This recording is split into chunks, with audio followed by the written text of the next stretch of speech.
ಹಾಸನ ವಿವಿ ಸೇರಿ ರಾಜ್ಯದ 9 ವಿವಿ ರದ್ದತಿಗೆ ನಿರ್ಧಾರ ಹಿನ್ನೆಲೆ ಹಾಸನ ವಿಶ್ವವಿದ್ಯಾಲಯ ಉಳಿಸೋಕೆ ದುಂಡು ಮೇಜಿನ ಸಭೆ ಕರೆಯಲಾಗಿದೆ. ಹಾಸನ ಸಂಸದ ಶ್ರೇಯಸ್ ಪಟೇಲ್ ಜೊತೆ ದುಂಡು ಮೇಜಿನ ಸಭೆ. ಪಕ್ಷಾತೀತವಾಗಿ ಹಾಸನದ ಜನಪ್ರತಿನಿಧಿಗಳು, ಪ್ರಗತಿಪರ ಚಿಂತಕರು ಭಾಗಿಯಾಗ್ತಿದ್ದಾರೆ.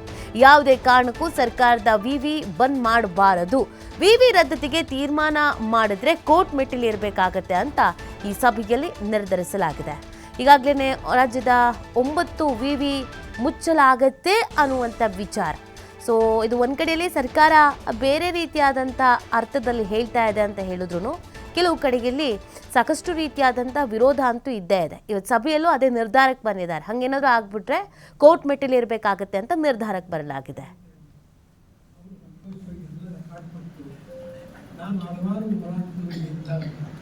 ಸಂಘಟನೆ ಮಾಡಿ ಈಗ ಹಾಗೂ 3 ತಿಂಗಳು ತುಂಬ ಹೋರಾಟ ಮಾಡಿದೆ. ಕೊನೆಗೆ ಏನಾಯಿತು ಅದನ್ನು ಉದಾಹರಣೆ ಹಾಕೊಂಡು ನಾವು ಅಲ್ಲಿವರೆಗೂ ನಾನು ಕಾಯ್ತೀನಿ. ಇಲ್ಲ ಅಂದರೆ ನಾನು ಹೈಕೋರ್ಟ್ಗೆ PL ಹಾಕಿ ಕಡಿಮೆ ಹಾಕಿದ್ದೀನಿ. ನೀವೆಲ್ಲರೂ ಇದಕ್ಕೆ ಮಾಡಿಸಿ. ಈ ಬಗ್ಗೆ ಮತ್ತಷ್ಟು ಮಾಹಿತಿಯನ್ನು ನೀಡ್ತಾರೆ ನಮ್ಮ ಪ್ರತಿನಿಧಿ ಪ್ರಕಾಶ್. ಹಾಸನದಲ್ಲಿ ಇವತ್ತು ಸಭೆ ಕರೆದಿದ್ದಾರೆ. ಪ್ರಮುಖವಾಗಿ ವಿವಿ ವಿಚಾರಕ್ಕೆ ಸಂಬಂಧಪಟ್ಟಂತೆ ಏನು ನಿರ್ಧಾರ ಕೈಗೊಂಡ್ರು, ಏನೆಲ್ಲ ಚರ್ಚೆ ಆಯಿತು? ಹಾಸನದಲ್ಲಿ ವಿಶ್ವವಿದ್ಯಾಲಯ ನಿಲಯವನ್ನು ಉಳಿಸಿಕೊಳ್ಳೋದಕ್ಕೆ ಸಾಕಷ್ಟು ಹೋರಾಟಗಳು ಕೂಡ ಕಳೆದ 1-2 ತಿಂಗಳಿಂದಲೂ ಸಾಕಷ್ಟು ನಡೀತಾ ಇದ್ದವು. ಅದರಲ್ಲೂ ಪಕ್ಷಾತೀತವಾಗಿ ಹೋರಾಟಕ್ಕೆ ಇವತ್ತು ಬೆಂಬಲ ಕೂಡ ವ್ಯಕ್ತವಾಗಿರ್ತಕ್ಕಂಥದ್ದು. ಸ್ವತಃ ಹಾಸನ ಸಂಸದ ಶ್ರೇಯಸ್ ಪಟೇಲ್ ನೇತೃತ್ವದಲ್ಲಿ JDS-ನ ಶಾಸಕ ಎ ಮಂಜು, ಪ್ರಗತಿಪರ ಚಿಂತಕರು ಎಲ್ಲರೂ ಕೂಡ ಸೇರಿ ದುಂಡು ಮೇಜಿನ ಸಭೆಯನ್ನು, ಅಂದ್ರೆ ಕರ್ನಾಟಕ ರಾಜ್ಯದಲ್ಲಿ ಸುಮಾರು 9 ವಿವಿಗಳನ್ನು ಮುಚ್ಚುವಂತಹ ಹಂತಕ್ಕೆ ಬಂದಿರುವಂತದ್ದು. ಹಾಗಾಗಿ ಹಾಸನದ ವಿವಿಯನ್ನು ಹಾಸನ ಜಿಲ್ಲೆಯಿಂದ ತೆಗೆದು ಮಂಡ್ಯಗೆ ಸೇರ್ಪಡೆ ಮಾಡ್ಲಿಕ್ಕೆ ಸರ್ಕಾರ ನಿರ್ಧಾರ ಮಾಡಿತ್ತು. ಇದನ್ನು ವಿರೋಧಿಸಿ ಸಾಕಷ್ಟು ಪ್ರತಿಭಟನೆಗಳಾಗಿದ್ವು. ಹಾಗಾಗಿ ಹಾಸನಕ್ಕೆ ವಿಚಾರಕ್ಕೆ ಸಂಬಂಧಪಟ್ಟ ಹಾಗೆ ಎಲ್ಲರೂ ಕೂಡ ಪಕ್ಷಾತೀತವಾಗಿ ಒಂದಾಗಿರ್ತಕ್ಕಂಥದ್ದು. ಇದು ಎಲ್ಲೋ ಒಂದ್ ಕಡೆ ಮೊದಲನೇ ಹೆಜ್ಜೆ ಅನ್ನುವ ಮಾಹಿತಿ ಜೊತೆಗೆ ಸುಳಿವು ಕೂಡ ಸಿಕ್ಕದಾಗಿದೆ.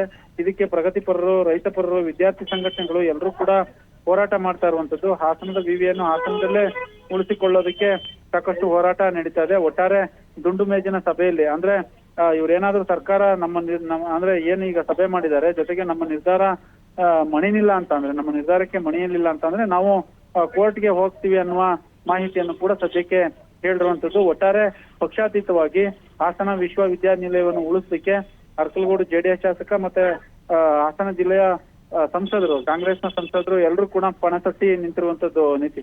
ಓಕೆ, ಥ್ಯಾಂಕ್ ಯು ಪ್ರಕಾಶ್ ತಮ್ಮೆಲ್ಲ ಡೀಟೇಲ್ಸ್ಗಾಗಿ. ಸಂಘಟನೆ ಮಾಡಿ ಈಗ ಹಾಗೂ 3 ತಿಂಗಳು ತುಂಬ ಹೋರಾಟ ಮಾಡಿದೆ. ಕೊನೆಗೆ ಏನಾಯಿತು ಅದನ್ನು ಉದಾಹರಣೆ ಹಾಕೊಂಡು ನಾವು ಅಲ್ಲಿವರೆಗೂ ನಾನು ಕಾಯ್ತೀನಿ. ಇಲ್ಲ